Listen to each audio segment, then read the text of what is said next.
everybody. Happy Monday. Hope you had a great weekend. Welcome to Big Blue Kickoff Live, presented by Cadillac, the official luxury vehicle of the New York Football Giants. I am John Schmelk, joined by Matthew Sytak. The phone number for you, we'll be taking your calls at 201-939-4513, 201-939-4513. We have our first of two joint practices with the Detroit Lions here from the Quest Diagnostics Training Center. And the way we talked about it after practice, Matt, feisty and physical. I'm sure fans have seen the various Twitter videos that have been posted up online by the reporters that were in attendance. Some scuffles, some brouhahas, some pushing and shoving, but no worse for wear. The players that we spoke to after practice, obviously, they like the competitiveness. They like standing up for yourself. They like fighting, not the proverbial fighting, but they don't like the actual fighting. They want to keep that to a minimum, clean that up. That takes away from trying to make practice as smooth and efficient and keeping guys healthy as possible. But otherwise, a very spirited day. Yeah, spirited was the word I was going to use to describe what we saw on the field, especially during those team drills. But yeah, you're exactly right. And Brian Burns mentioned this when he spoke to the media after practice. He said that, you get in those kind of scuffles and it takes some energy out of you, and then you kind of don't realize, oh, wait, I have 3 more plays that I have to now go out there and do, and I've got less energy now because of the scuffle. So you definitely want to, have your own guys' backs, your teammates' backs, but at the same time, the coaches definitely want to keep those to a minimum, or have none of them at all. There was, this we saw it on both practice fields. The Giants' offense versus the Lions' defense, and the Lions' offense versus the Giants' defense. There were some little scuffles on both sides, including one in which Daniel Jones found himself in the middle. A little shove in there. Yeah, which, you definitely don't want to see your quarterback who's coming off of a torn ACL in the middle of these little scuffles. But at the same time, and, I've seen the replay of what happened, Greg Van Roten was on the field. Lions guys were kind of pushing him down into the ground when the play was already over. And it was nice to see DJ kind of get in there and push the Lions guy off of his teammate and help him up. And that's what Brian Burns said to us at the podium after practice, where, you like the quarterback sticking up for his teammates. Daniel's a fighter. You love to see that from the quarterback back, but maybe don't get in the middle of things there when you're wearing the red jersey. Yeah, he said let your offensive lineman handle that, which we did see a lot of those guys jump right into it too.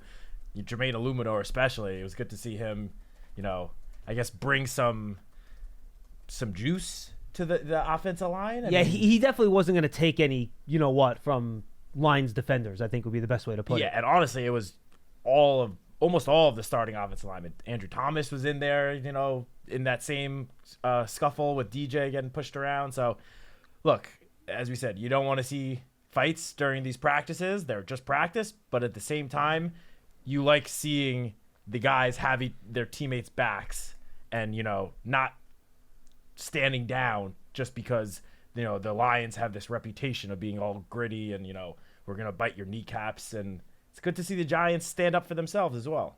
Yeah, no question about it. And I thought it was the secondary and the receivers that I think kind of had the most back and forth on the other field. It was the Giants secondary and the Lions wide receivers.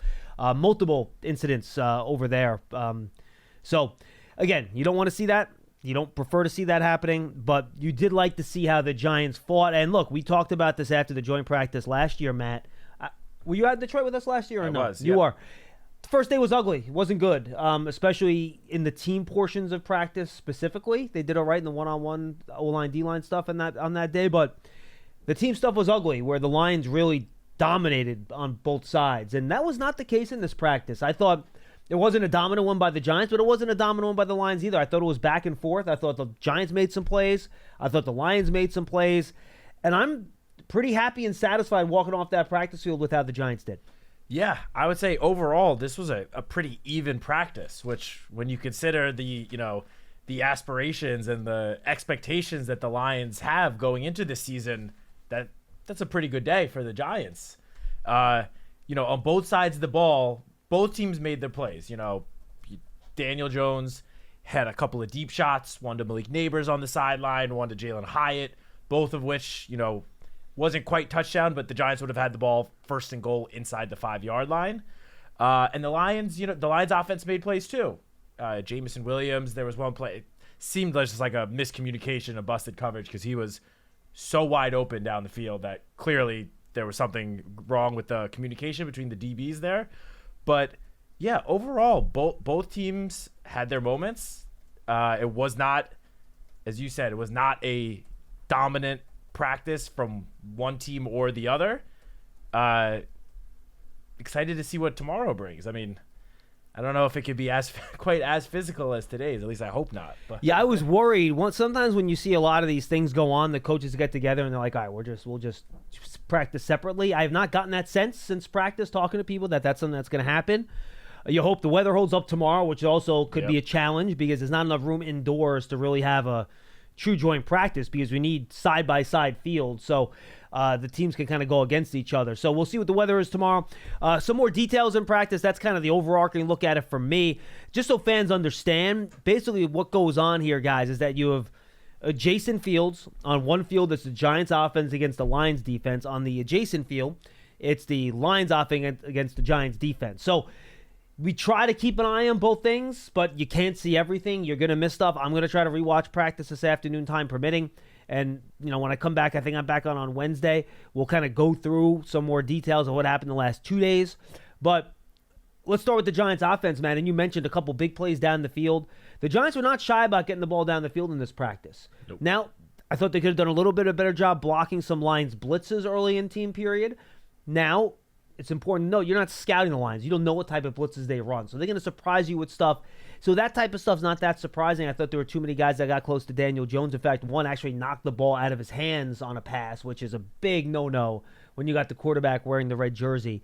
But they were throwing the ball down the field. Neighbors had it wasn't one of his wide open running past the guys things. It was his unbelievable ball skills in the air things where he basically mossed a guy on the right sideline. Jalen Hyatt found himself open deep on another play. Daniel Bellinger got deep on a little outright on the left sideline.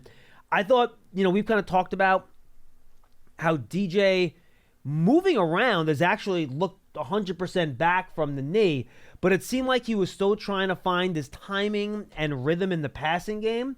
I feel like this was one of his better practices throwing the ball, to be honest with you. I thought he was letting it go. I thought he had good velocity. I thought he was hitting guys in stride and on time. I was pretty happy with how the passing offense looked, to be honest with you. Yeah, Daniel's accuracy, I thought, was on full display today. I saw one high ball on the left sideline. I think that was it. Yeah, and look, it wasn't an absolute perfect practice. He didn't go, 20 for 20, but the plays where the ball did end up hitting the field, some of them were just good coverage by the Lions. Like, you got to, tip your hat when the other team has good coverage, which happened on a few occasions. For the most part, though, he was putting the ball exactly where you want him to put the ball. It didn't matter the type of route, whether it was a short route, intermediate, deep down the field.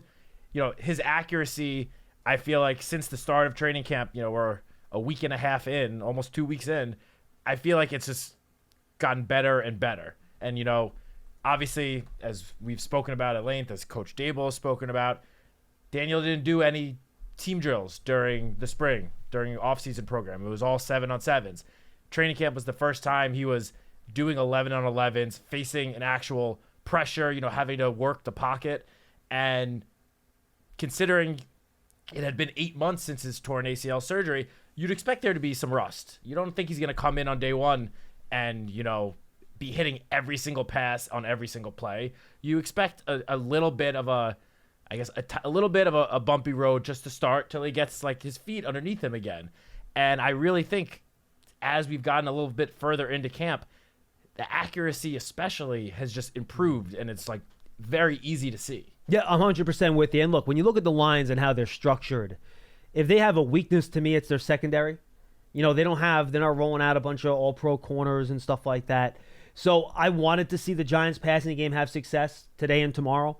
I wanted to see the Giants wide receivers get open, and for me, they met that expectation. Up front, I thought they held their own pretty well in one-on-ones, watching that on my side of the field. You guys were watching 7-on-7 during that time. I thought Andrew Thomas, I did not see him get beat during one-on-ones, O-line, D-line. Hutchinson and Illuminor went back and forth a couple times. They had a good back and forth. Stinney had a couple of losses that I wasn't thrilled with. Van Roten was okay. But for the most part, the Lions had some wins up front, Matt, but I thought the Giants' offensive line, in drills that favor the defense, again, it wasn't perfect, but I thought they did a representable job against a front that has some pretty talented players on it. Yeah, I mean, from where I was standing during practice, you stood, pretty much at the line of scrimmage or right behind. Right behind it, yeah. The line of scrimmage. I was watching with O'Hara and Booth. I was trying to get some offensive line tidbits from those guys. Those are some good people to watch the offensive line with. It was pretty good. But I was on the opposite end, so I was sort of in the end zone, trying to be able to see what's been going on both fields, which was a little tough. Had to keep my head on a swivel, but in terms of the protection, I did notice at least a handful of plays during team drills where Jermaine Illuminor really held his own against Aiden Hutchinson. Yeah, he was solid. Again, I didn't see the one-on-one drills, so I don't know what went on there, but at least during team drills, that was the first time Illuminor was facing, a top-tier talent outside of his own teammates, Brian Burns and Kayvon Thibodeau. And the few plays that I noticed, the two of them going at each other, he really seemed like he held his own, which obviously if Jermaine Illuminor, I guess plays like he did last year in Las Vegas, if he can bring that to the Giants this year, that would be a significant boost to the offensive line as a whole. So what I noticed during 7-on-7s, first of all, you just touched on this. Malik Neighbors, oh my God. I mean, I feel like every day he's made some plays where just like, holy cow. But seeing him actually do it against another team for the first time, you see that it's not, it's not just Malik Neighbors taking advantage of the Giants, like young secondary. Like, he's going to be a problem for every defense that they face this year. Like, his ability to create separation no matter what route he's running is unbelievable. And there was one play where DJ hit him on a quick slant, and he just took off. And I think I turned to you and Dan Salamone, and I literally said, that looked like the plays when Eli used to just throw the quick slant to Odell, and Odell would just take off 70 yards down the field for a touchdown. Like, we've seen it before, but again, seeing him go against Terry and Arnold, who, he is a rookie, but he is a first-round pick, was picked, 10 slots after Neighbors this year. Some people thought he was the best corner in the draft. Yeah, a lot of people had him as the highest-ranked corner, so to see him do that and just win, somewhat consistently against a guy with some high pedigree. I mean, we've seen him have some nice battles with Deonte Banks, but again, just seeing him do it against a guy on another team was great to see, and has me really encouraged about what he's going to be able to do this year.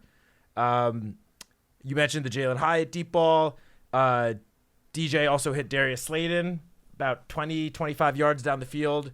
That was left sideline, right? I think I did see that one. That was the left sideline. That's right. And then Dennis Houston, again, I feel like another guy that, I feel like we've talked about a good amount considering where, he's been playing with the second, sometimes third team offense, but he had another good catch, athletic catch, climbed the ladder, stretched out and made the catch. And on defense, there was one play in particular that stood out, and that was Bobby Okereke dropping that back into coverage. It was like the tight end, I believe. Sam Laporta did not practice today, so I'm not sure which Lions tight end it was, but was doing a cross route, and Bobby dropped back in coverage, read Jared Goff perfectly, jumped up, intercepted it, and started running back the other way. I don't know if necessarily would have been a pick six, but it was a very impressive-looking interception. Yeah, and again, it's that zone drop stuff from the linebackers we've seen in Bowen's system that has kind of worked so well here. And I thought the Giants' offense, played a little bit better than the defense. I thought the Giants' defensive front did a pretty nice job.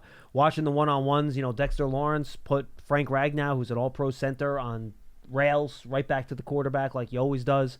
Brian Burns, beginning of team drills and in one-on-ones, I thought he was very difficult to block. Kayvon Thibodeau had some pressure on a number of plays, too. You saw Ryder Anderson get back there once or twice. I thought the Giants' front was pretty effective, Matt, to be honest with you. I saw a couple too many gaps in the run game, maybe that I wasn't a huge fan of, but I was pretty happy with the front. The issue is that you had some issues on defense over the top, where the Lions were able to make some big plays down the field, which, again, I think heading into this, you knew what the Giants' strengths and weaknesses are, and one of their perceived weaknesses is a very inexperienced secondary. We saw them get beat over the top to Jameson Williams a couple of times.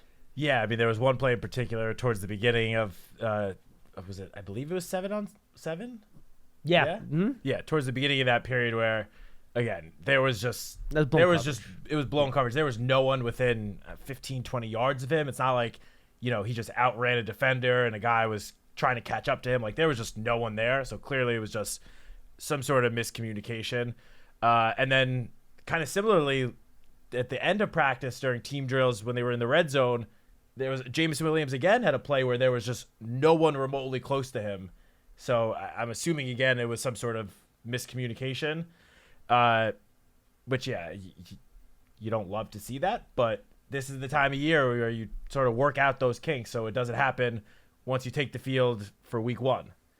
And when you have young guys in the secondary, those plays are going to happen. They just are, and they'll have to look. They're going to have to work through that and figure it out, folks. Like early in the year, and again, I'm not trying to be a Debbie Downer here or anything, but look, there's a good chance that first couple weeks against a passing attack like the Vikings, there's going to be some plays down the field against the secondary if you don't get a lot of pressure on Sam Darnold. Like it's just going to happen. It takes some time. Even going back to 2007, first year under Steve Spagnuolo, first couple games, the defense was an absolute disaster. It was a sieve. They gave up 80 points in the first 2 games. It was a mess, but they figured it out. So especially with young guys in a defense in the secondary, that's a lot of zone, which means there's a lot of passing guys off, a lot of communication. You might have some plays like that early in the year, and I would say that again about any team that has a new defensive coordinator. So it's something worth keeping an eye on. Yeah, for sure. I mean, the saying goes that the first month of the season is somewhat of like a crapshoot. It really takes 4 games into the year before you every team start really like playing as themselves really, and what you expect them to play like. So the fact that we're less than 2 weeks into training camp and it's still over a month away from week 1, yeah, there are gonna be some bumps in the road, so to speak. I mean, anywhere on the roster, but especially with a young secondary, it's sort of expected. But I did notice as well, similar to what my earlier point about Malik Neighbors finally having success against a different opponent, the same goes for Brian Burns. Holy cow. Brian Burns, who's been dominant all of training camp, again today found himself in the backfield on numerous occasions. Mm-hmm. And when you think about it, the people he's going up against on Detroit, we're talking about Penei Sewell, who is one of the best tackles in the league. Top 5. And Taylor Decker, who is another very solid, proven veteran tackle. And Burns was, I mean, I'm not going to say having his way with them like all of practice, but like he was, even on plays where Sewell was able to keep him somewhat away from the quarterback, Burns was just pushing Sewell further and further back, and that pocket was just collapsing around Jared Goff, because Kayvon Thibodeau also did the same thing coming from the other side. That was one thing that really stood out to me, that even on the plays that they weren't able to fully get to Goff, they were able to push the line back enough where Goff felt that pocket collapsing and had to pretty much just throw the ball away on a few occasions. So that was very great to see. And the other defensive lineman that I thought had a solid day, who really has been solid the last 2 weeks, is Nacho. No, yeah, he was good today. You're right. Good call. And, I think I said last week, it's easy to tell when Nacho makes a good play because he makes sure everyone knows on the field. Oh, yeah.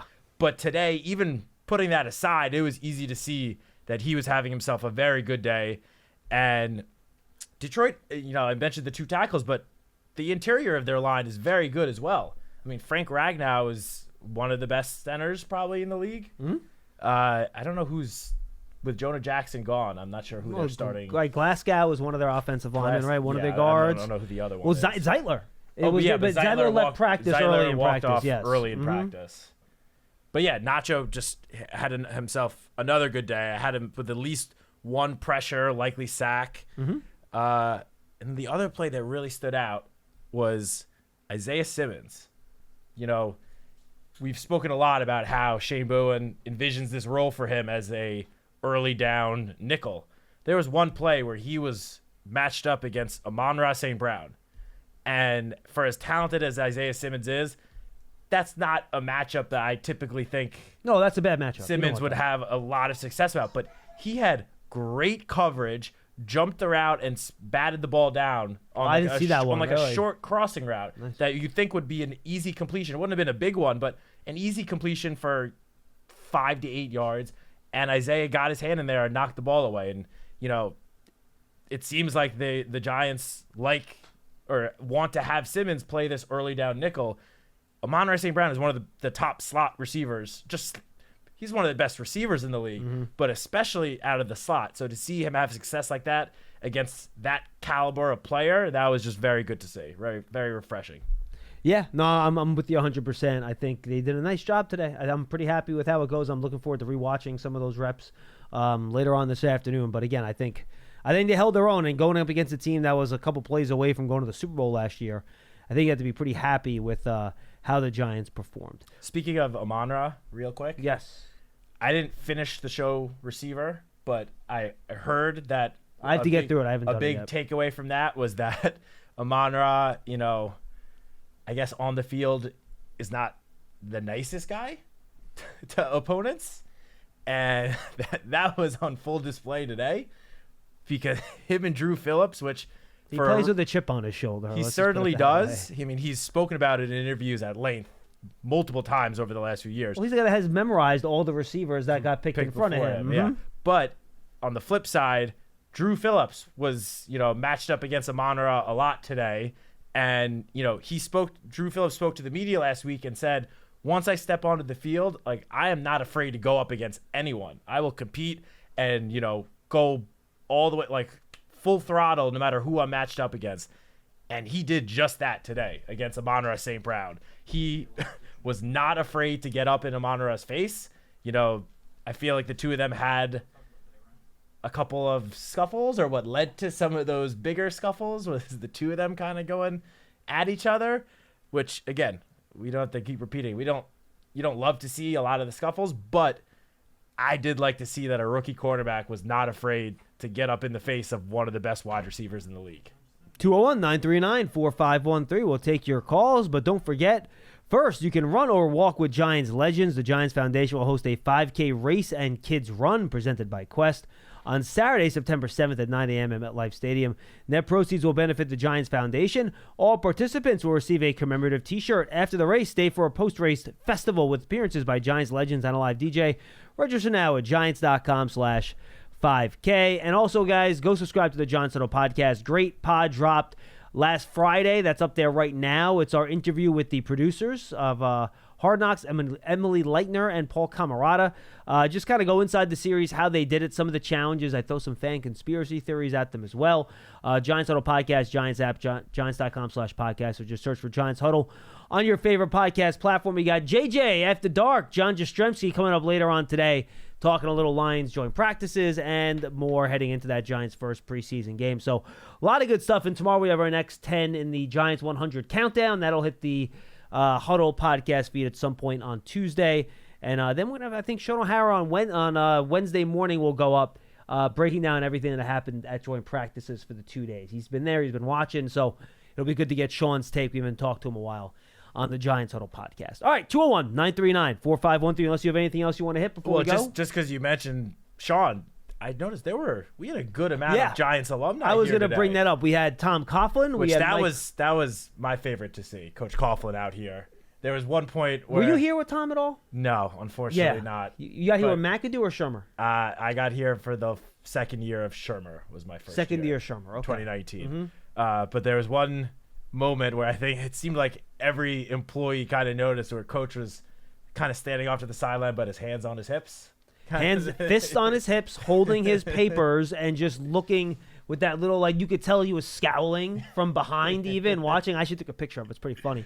I'll put it up on social media. But yeah, it was like all he was missing was his whistle. All he was missing was his whistle, and he could tell it was killing him not to yell at the guys, "Stay off the ground." Because that was what he always yelled during the practice. Stay up, because guys were hitting the ground actually a lot today, more than you would like. Yeah. But it was really good seeing him out there. Yeah, good to see him. Michael Strahan was here. He was. Victor Cruz, Phil Simms, Chris Canty. Sean O'Hara, Kevin Booth. Jonathan Casillas. Howard Cross. So Carl Banks. Yeah. I mean, some of these Morris. are kind of... Joe Morris, that's a good one, yeah. Some of these guys, are regulars here, but... Seeing all of them together on the sideline, it was very cool to see. There were a lot of people on the sideline. The sideline overall was very crowded today. It made it difficult to see both fields because there were so many people. Yes, but the alumni that was here, it was good to see them on the sideline. Absolutely. Great to see all of them. All right, 201-939-4513. Let's go to Hugo in New Jersey. Hugo, you're up next on Big Blue Kickoff Live. Hey, guys. Good afternoon. Hi. Hey, Your commentary just now reminded me of a question I wanted to ask. Are the Giants going to do Ring of Honor induction this year? I mean, I guess given the I think they're just player- focusing on the 100, Hugo. I don't think I've heard of any Ring of Honor inductees this year. I could be wrong. I don't think I've heard that happening. I have not either. But Doesn't mean that they're Doesn't necessarily mean it's not. It doesn't mean it's not won't. going to happen. But I haven't heard about it. Oh, I would have thought that for the 100th anniversary, they would have added a few more players from that list. Who do you want to I add, guess Hugo? Who do you want to add? I'm going to talk about a particular player. I just saw the 50, the 10 players ranked from 50 to 60 or 51 to 60, and saw the interview and was glad to see Mark Collins as part of the interview. Now, my only objection is I think he's too low on the list. He was ranked 56. He's the best corner I have ever seen. And Jerry Rice himself said that Mark Collins was his toughest matchup. I would have had him at least, I think, 10 higher. But, it's very hard to do. The things you guys are doing this year is just outstanding. It's very, very hard to do all these lists. Do you think? And again, I didn't. I was a little young for Mark Collins, so I was. When his last year with the Giants. Let me double check this. Was what, like 91, something like that? 91. Yeah, so I was only 10 in his last year, so I don't have a great recollection. So let me ask you, Hugo, do you think Mark Collins at his best was better than Jason Sehorn at his best? Because I know Collins had a longer career, and he didn't have the injury that Sehorn did. Well, here's the thing. Collins was a two-time Super Bowl champion, and he was a cornerstone of the secondary. And the reason I say that is because the Giants of that era, especially the 86 team, had a white-hot pass rush. But if you looked at the other people who played in that secondary, Terry Kennard was a good player, but he was hurt that year, and his career kind of went downhill. So, yeah, I would say, and let's be honest, Super Bowl 25, I know O.J. got MVP, but the real MVP of that game was the Giants secondary. Mark Collins has that iconic shot where he's lifting the receiver Reed from the Bills right into the air with one of those shots he laid on secondary. So all those.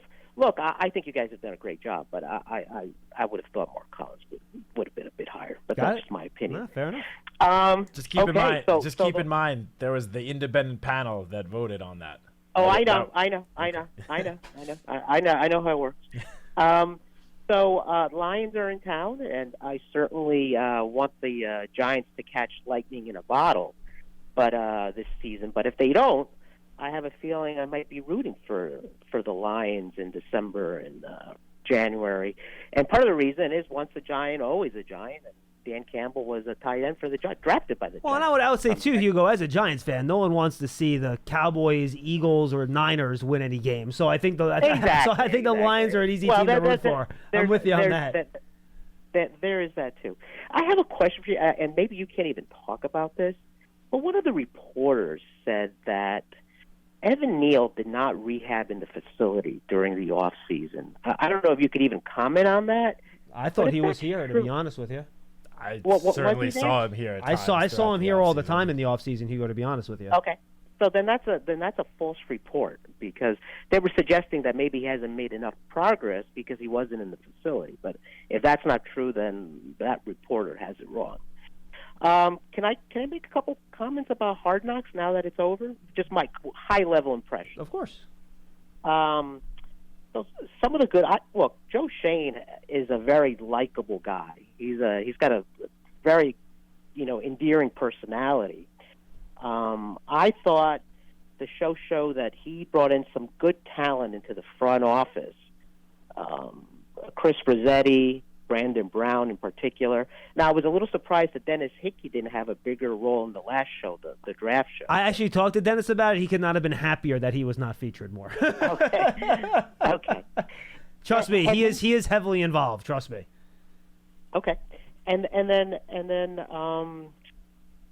the one thing I have to say is, maybe this is the way it was presented, that the Giants seem to draft too much with too much emphasis on need, and I'm seeing that as more and more a trend around the league. Now, Neighbors was, in my mind, the best player at a position in need, but I'm talking about specifically the second and third round.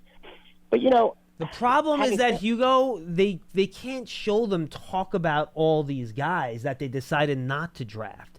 You know what I mean? We have no idea. Like they said, all right, well, if the two SEC corners aren't there, McKinstry and Lassiter, all right, we'll draft Newman. Well, they could have had 3 other conversations where, well, if this pass rusher is there, we'll draft him. If this defensive tackle is there, they would draft him. And they might just not have had room in the show to put all those different conversations in there. You know what I mean? I figure that played into it. So, okay, fair enough. But look, I mean, all these things are good, but at the end of the day, as we've talked about, Joe Shane really needs to start hitting on some of these draft picks.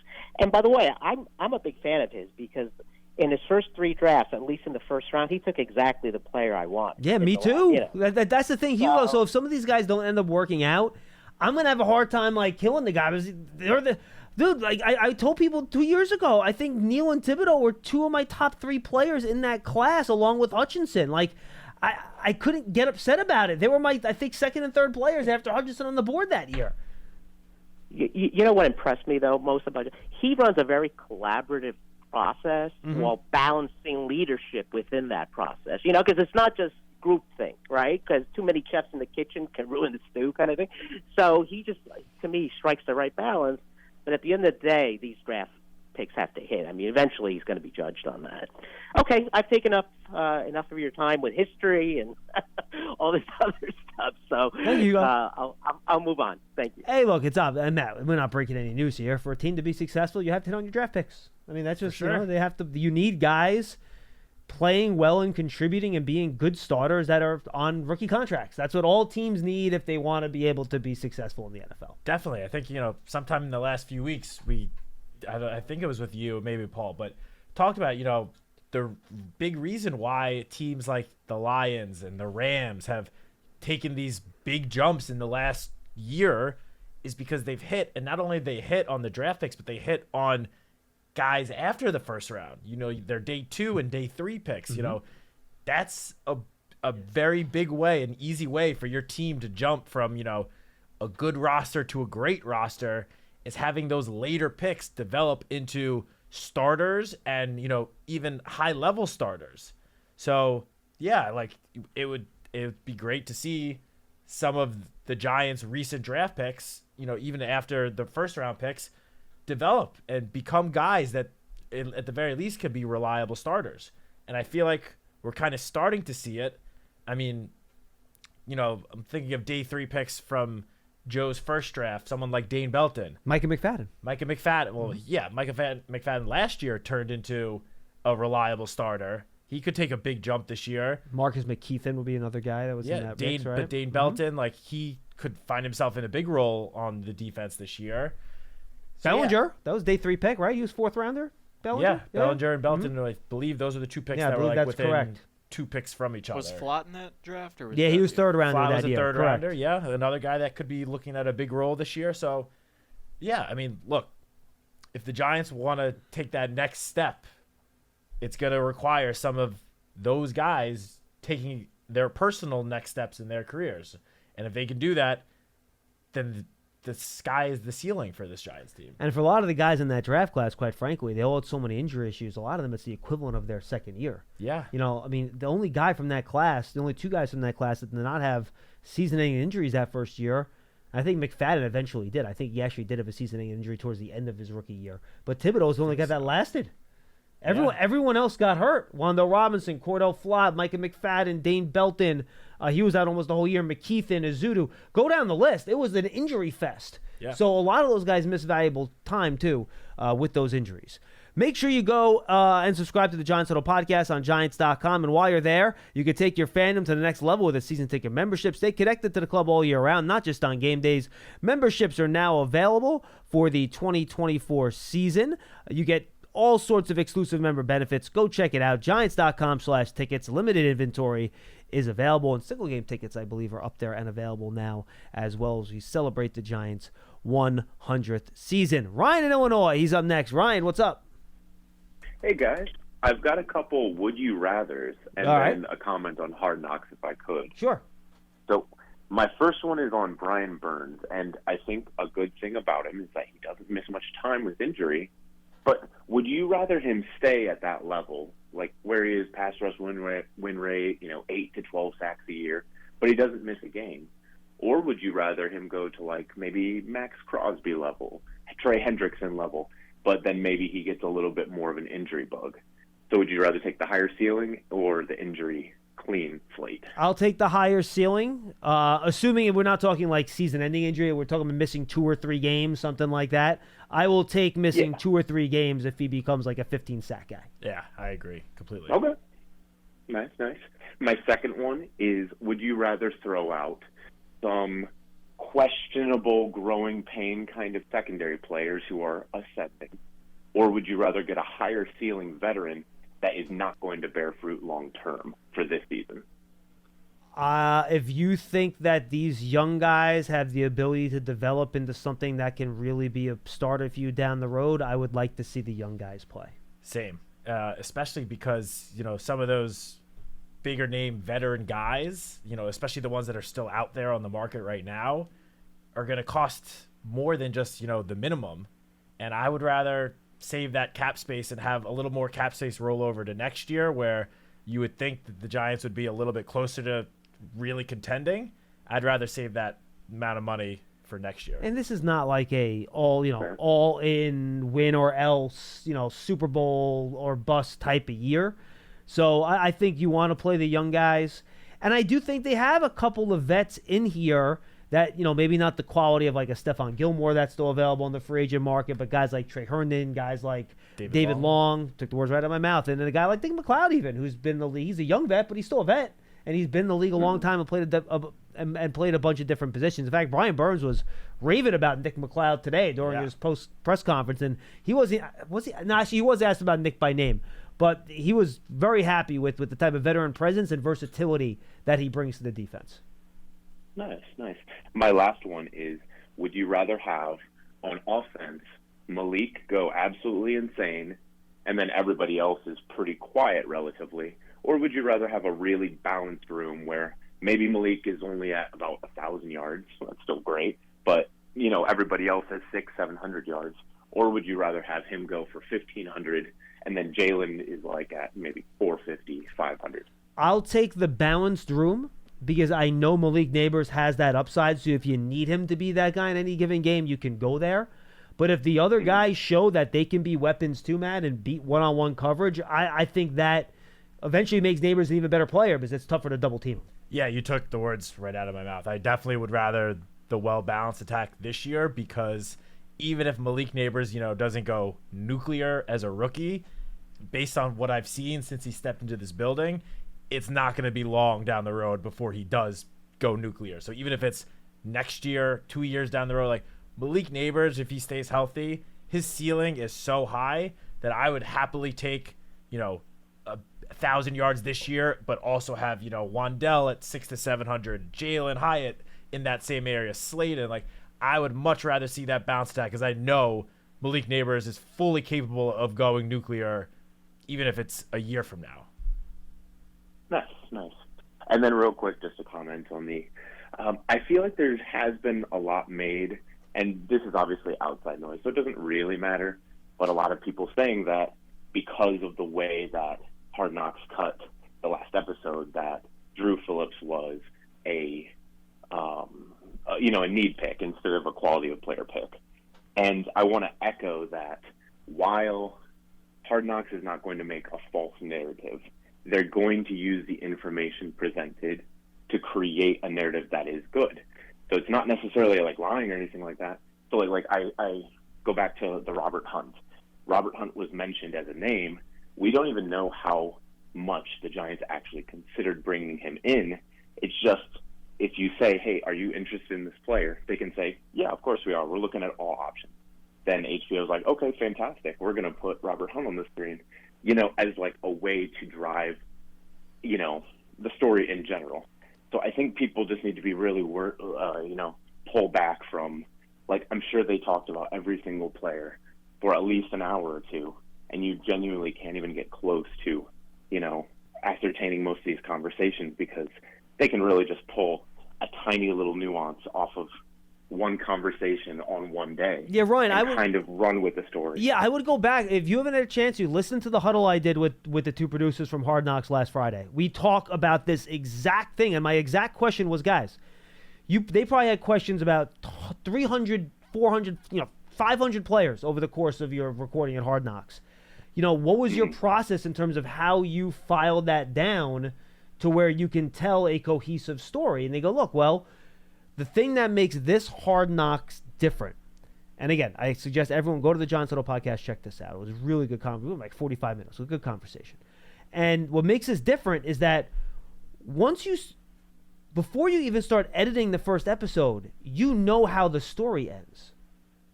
So they're just they're recording everything, and then when they learn who the Giants sign in free agency and who they draft, well, they're gonna base what they put in to the story on what they did. So, they're going through those day 2 scenarios with the owners and John Mara, and I'm not sure if Steve Tisch was in there for the day 2 ones or not, but he was going through all the scenarios with Dable and everyone else that was in that room. And they mention a couple different scenarios. There could have been 3, 4, 5, 6 other scenarios they presented as possibilities. And remember, they didn't just say that Andrew Phillips, well, he's the next corner, so that's who we'll take. No, it was, well, Andrew Phillips is the last corner that we have rated high enough to be considered to select in this area. And if they were really picking just based on need, and I do agree, Ryan, I think a lot of teams do pick based on need around the league. They do that 100%. They would have picked him in the second round.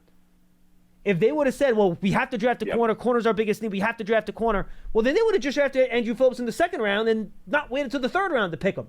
So I think it shows that value is important there because they said it on camera. Our biggest need is corner. Yet they bypassed a corner in the second round that they picked in the third round. Where if they were really saying, well, we're picking a corner no matter what, well, guess what? Drew Phillips would have been there picking round 2.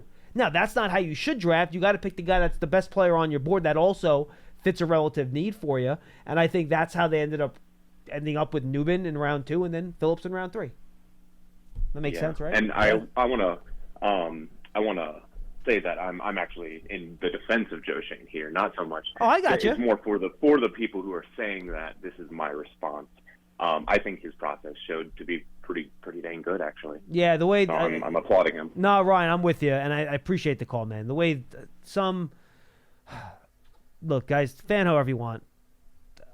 I love all of you guys. You love the team. That's great, but the amount of trying to analyze facial expressions of people as somebody else in the room says something to determine the nitpicking here on that has just been off the charts. As someone that actually I feel I'm able to see things and I'm pretty good at that. Some of the stuff that people are trying to pick out and make mountains out of molehills here is kind of crazy. Does it surprise you? No, it doesn't. Doesn't. Just love the big sigh. Fan however you want. No, look. I'm never gonna tell anybody how to root for their team because that's their right. They can root for their team however they want. But don't go out of. There's enough. Here's the thing. I'm not telling any secrets here. For the last 10 years, this team hasn't been very good. They've made the playoffs twice. All right, it's been bad. There's enough actual things that have gone wrong for you to talk about if you want to be angry about something. Don't try to manufacture bad things that aren't really there just so you can get even angrier. There are plenty of actual bad things that you can be angry about, and I get that. Don't try to make up other bad things out of whole cloth. You know what I mean? Because the results haven't been good doesn't mean that there are not some things that you can hang your hat on that maybe you think the future is going to be better. That's for sure. I mean, that's all I'm saying. You can pick things from last year, which obviously no one is going to come out and say that last year was a great season. But it was a bad year. But that doesn't mean there aren't positives to come out of the season that you can build on and bring into 2024, where you obviously hope that the team takes a big step from where it was last year. Yeah, but it's almost the equivalent of all right, all the things that weren't around. Somebody's like, Well, here's what I didn't like about Dexter Lawrence last year. It's like, come on, guys. I haven't seen much of that. I'm just giving that kind of as like an overall. Like, I've got a lot of complaints about Kayvon Thibodeau's year last year. The guy had 12 sacks, 11 and a half, 10 and a half, what was he, 11 and a half sacks? 11 and a half. I mean, come on. Like, you can take the good, all right? And you can analyze it, you can be fair about it, but you can actually enjoy some of the good if you so choose. Brandon in New Jersey. He's up next on Big Blue Kickoff Live. Brandon, what's going on? How's it going, you guys? We're good, man. What's up? I have a way too early bold prediction on Camp Cuts, but All right, put it in the doc, Pearson. Pearson, you question. ready? Pearson, you ready to put it in the Yeah. doc? All right, good. Go ahead, Brandon.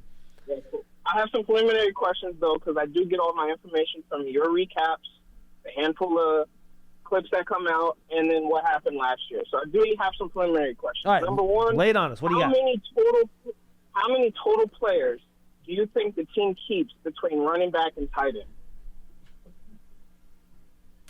I think tight end, I would say probably 3 tight ends. I'm going to guess 7. I think 4 tight ends and 3 running backs. 4 tight ends. Just because they don't have. Ooh. Do you know why I think it's going to be 4 tight ends, honestly? Who's the one tight end that's going to take 70% of the snaps? Maybe Theo Johnson? Maybe not at first. Too early. Like, that's the thing. Like, here's how I look at it, right? You got Theo has to be on the roster. He's your 4th round pick, right? Yep. Cager's your receiving tight end. He's on the roster. Well, I guess part of that depends, because he hasn't been practicing. No one knows the severity of assuming the injury. Cager's health. Okay. All right? Theo and Cage are assuming his health. But you don't know. Maybe the hamstring lasts and you don't know how that's going to go, right? Or whatever. I'm not sure whatever his leg injury is. I think that's what it was. I don't remember if somebody said something about that. You got those 2 guys. You have to have Bellinger on the roster, obviously, as kind of a 2-way tight end that I think is probably going to be the guy with the ones most of the time. And then I feel like you need a blocking tight end. I think whether it's Manhurts or Stoll. So what are you leaving off there? Are you leaving off your blocking tight end? Or are you leaving off your receiving tight end? Because I think Bellinger is on, and I think Theo Johnson's on. So what are you taking off? I think you're definitely right that there will be a blocking tight end on the roster, for sure. You don't bring in Chris Manhurts and Jack Stoll To cut them both. I'm with you. And Daniel Bellinger's even been kind of more of a blocker overall his first 2 seasons. I think it'll be 3 tight ends, though. I think Theo Johnson will make the team, of course. I think Cager will also make the team because he, at this point, is probably the best receiving tight end on the team. But that 3rd tight end spot is where I'm starting to question what might happen. I think it'll be one of, maybe Manhurts, Stoll, or Bellinger, not 2 of them. Yeah, see, I think they're going to want, if they want to go, I guess they could use an extra offensive lineman as one of the tight ends. They could go that route. My gut tells me, just because they don't have that established starter that's going to play all the snaps, they're going to want to be able to move people in and out a lot. So I would guess, my guess would be 4 tight ends and 3. How many running backs do you think they're keeping? I think 3. I don't see how you could keep 4 on the 53. I think right now I'd lean 3, but I wouldn't be shocked if it's a 4, if there ends up being 4. So if I asked you, you said most likely combine the 2, how many total? I think 7. 6 or 7. Well, I'm not those 6 or 7. Fine, Give me a number. Fine. I'll agree with you on 7 then. 7, you go 7. Okay. 7. But One of those 2 positions, I think, they'll get the 4. could have 4. Fair enough. And that probably means, by the way, you can only keep. You're not keeping. I know some people have talked about 7 wideouts. That means only 5 or 6 wideouts, and that also could be how many quarterbacks to keep too. Do you keep 3 quarterbacks in the final 53? That could cut down one of those skill position spots. Yeah. All right. Well, the reason I asked, but let me get to another preliminary. What you guys hit on a little bit. Who's winning between Manhurts and the 4th and 5th tight end? Who's winning? Because you guys said that was a very close battle. And I think, and I will also, since you're there, which one do they sometimes use with the 1? Because then it was my bold prediction. I could give it to you then, but I think Stoll has been a better receiver than Manhurts has been. It's hard to tell with the blocking. I kind of need to see them in games to judge the tight end blocking stuff, to be totally honest with you, Brandon. I mean, if I had to guess, right now, Stoll, he didn't practice today, so he's kind of on the side right now, so you can take that however you want. I mean, a good question. I think if you're keeping a guy to block, I think I'm keeping Manhurts. If I'm keeping a guy that can do a little bit of both, I think I would keep Stoll. Yeah, I was going to say, I think Stoll has been slightly better as in the passing game as a receiver. But in terms of blocking, right now I'd give the slight edge to Manhurts. He's just so big. I was literally about to say, I don't think people realize just how big and like thick Chris Manhurts is. He is massive, and he's built like a statue. He's 6'6", 260. Like, I mean, he's a monster. Standing next to him, I was like, I did not realize how just built this guy is. His name defines his physique quite well. Yeah. He will hurt some men. But I think throughout the first, almost 2 weeks of practice, I believe both of them have had, at least a handful of reps with the starting offense. It hasn't been like one guy primarily running with the ones while the other one runs with the twos. They've sort of both been mixed in. All right. The reason I asked those questions is I thought, and just in my brain, that in total they'd probably keep 6. If you had 7, that makes my life a little easier with it, but I thought it was going to be 6 between the two positions. I just thought it was going to end up 4 running backs and 2 tight ends. And the reason for the running backs isn't for the position of running back, it's for kickoff. So if you're going to need bodies. You get one injury on your kickoff, you're not going to want to take your starting running back or even your second string running back and put him back there.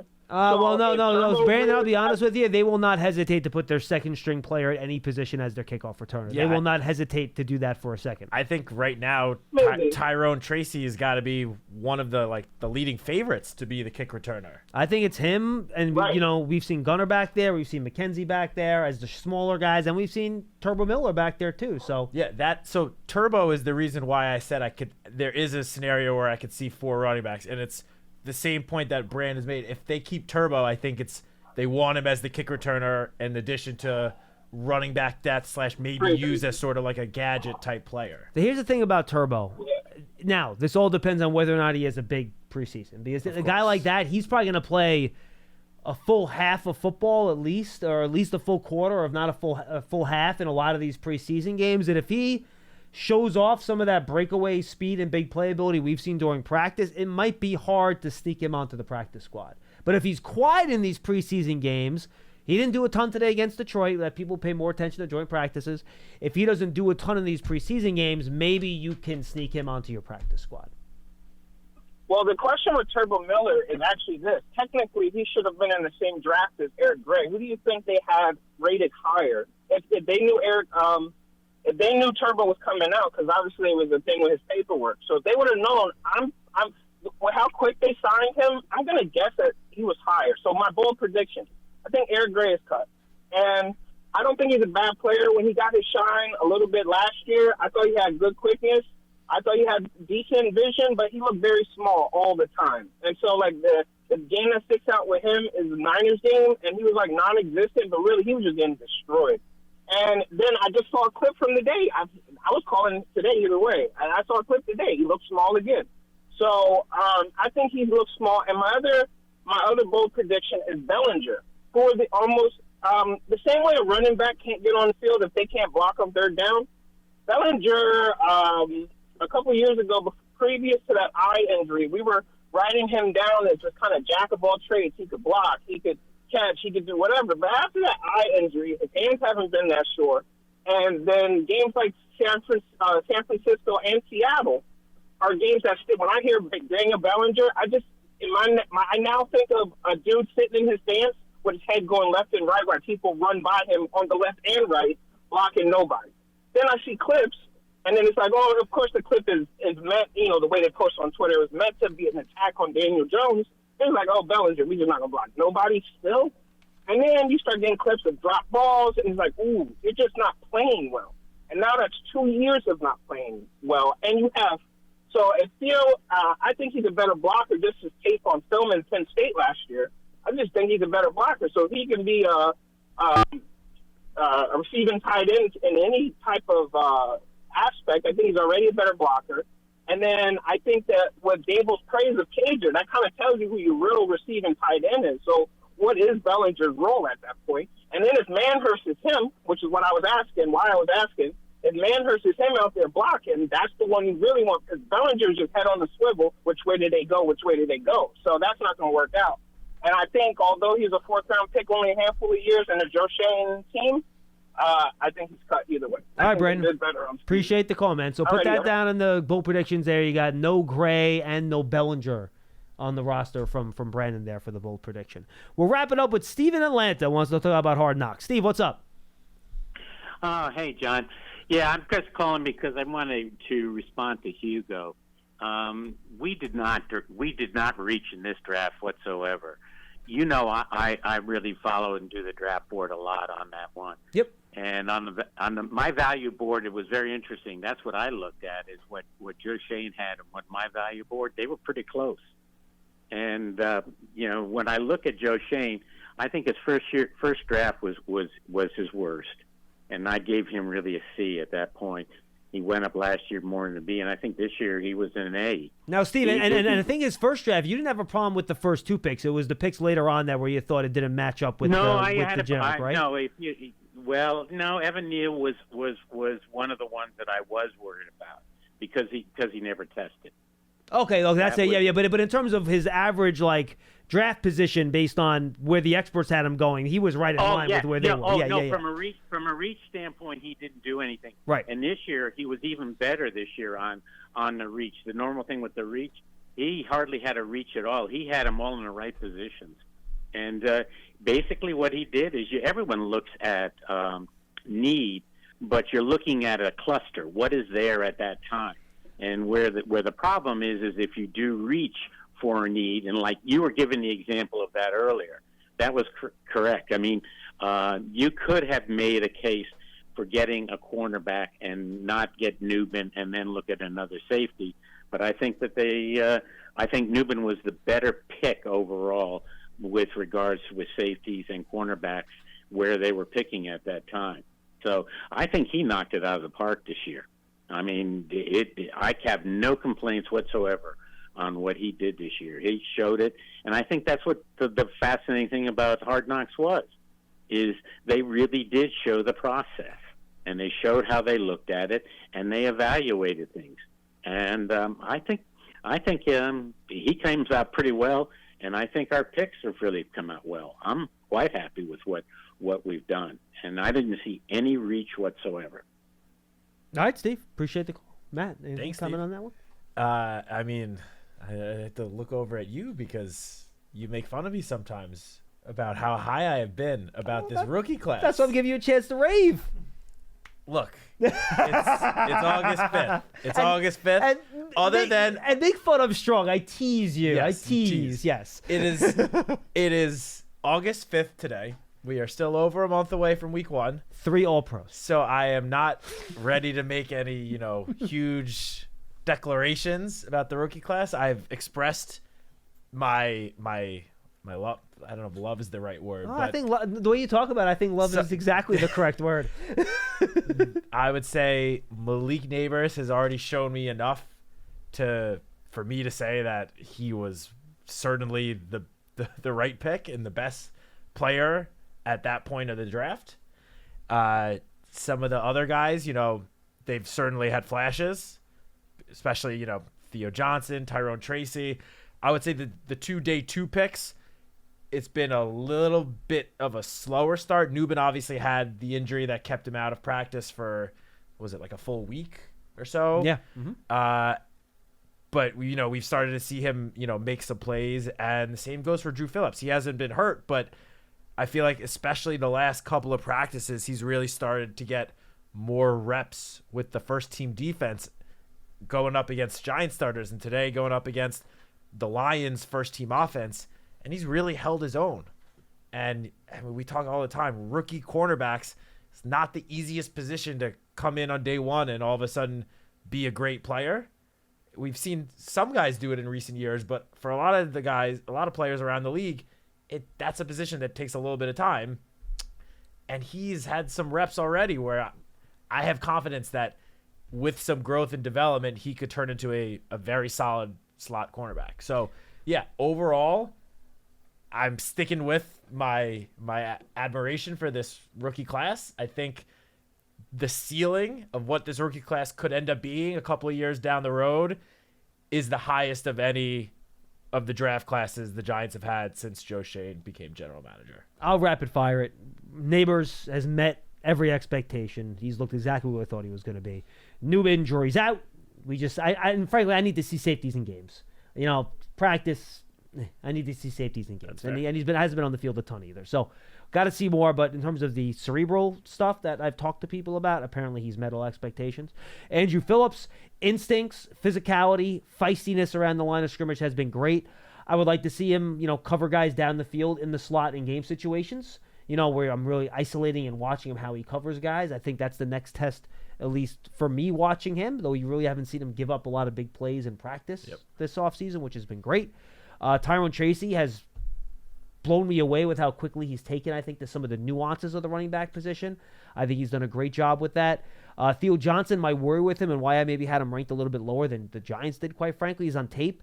I just didn't see the athleticism in games match the athleticism in testing.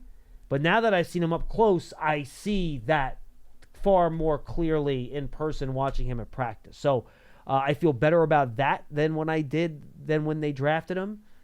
And Musa was the only guy that I didn't bring up. Did I hit everybody else? Or did I forget you hit someone everyone else. Yeah, and then again, linebackers are like safeties for me. I need to see him in games like running backs.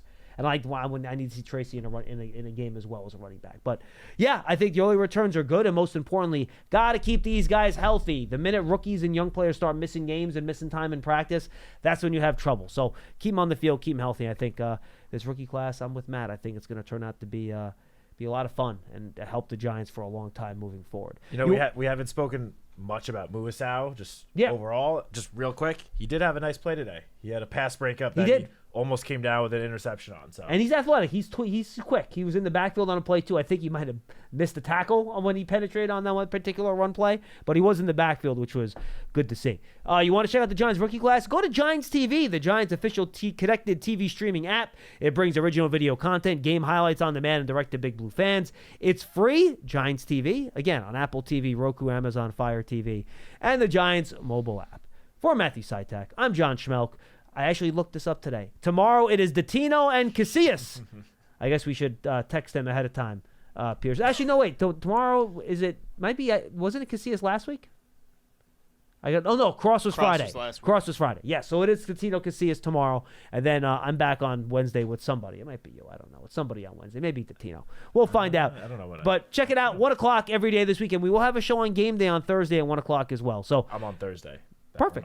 So make sure you go check that out. Big Blue Kickoff Live throughout the week. I think I put you and Dottino on Thursday, if I'm not mistaken. So check that out throughout the week, everybody. Giants.com, the Giants mobile app. Giants.com/podcast. It's all brought to you by Cadillac, the official luxury vehicle of the Giants. One more day of competitive practices against the Lions tomorrow. Hopefully weather cooperates, and we'll have a whole lot more coverage of everything that happened on practice on Giants.com, the Giants app. Video content, audio content, written content. Check it all out. We'll have everything for you as we continue through training camp. Giants and Lions, one more practice tomorrow before the first preseason game on Thursday night.